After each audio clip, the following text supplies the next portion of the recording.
Mga kapuso, pila ka social media accounts hindi na ma-access kagabi bangod sang naka-eksperyensyahan o kung na-eksperyensyahan nga technical issues. Pila ka mga Ilonggo na hulan bangod sang natabo. Ini ang gintutukan ni John Sala.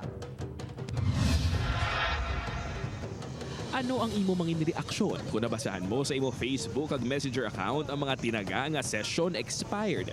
Madamo kagabi ang nakibot, kaging kulbaan matapos hindi na ma-open pa ang ilang mga Facebook ag Messenger accounts. Kuabi ko na hack or bati ba na connecting lang or sa SIM card ko bala.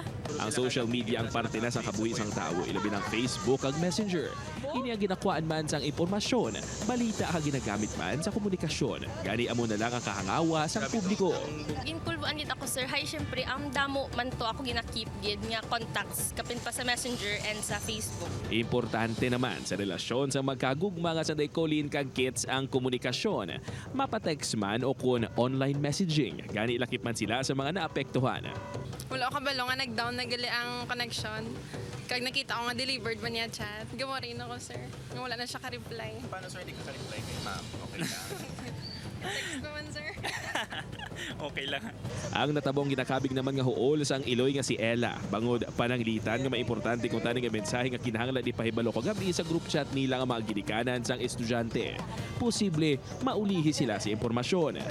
Nakulban ko kay hindi ko ka-open sa mga GC namon kung parte sa eskwelahan, kung may mga anuhang kabataan. Matapos ang pila ka oras nga problema sa sistema, nagpagawa sang statement sa iya Twitter account ang communications director sang Meta. Ang kompanya nga nagapanag-iya sang Facebook ag Messenger subong man sang Instagram nga si Andy Stone. Suno sa iya, may technical issue ang eksperyensyahan ang mga netizens sa piladila ka mga serbisyo kag gilayon Manila ining ginaksyonan. Nangayo man ini sang pasaylo sa publiko. Kung nag-shutdown sa temporary, parang ang aton niya habit na disrupt man siya. So amo na nag-result siya sa anxiety or nagapanic ang mga katawan. Kakulba naman sa paglapsa sa mga impormasyon ang isa sa mga rason kung nga amadamo ang nakulbaan kag nagpanig. Social media, it become integral part of their lives.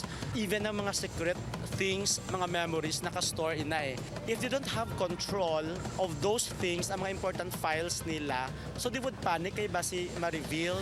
Upuod kay Hans Desierto, John Sala. 1 Western Visayas.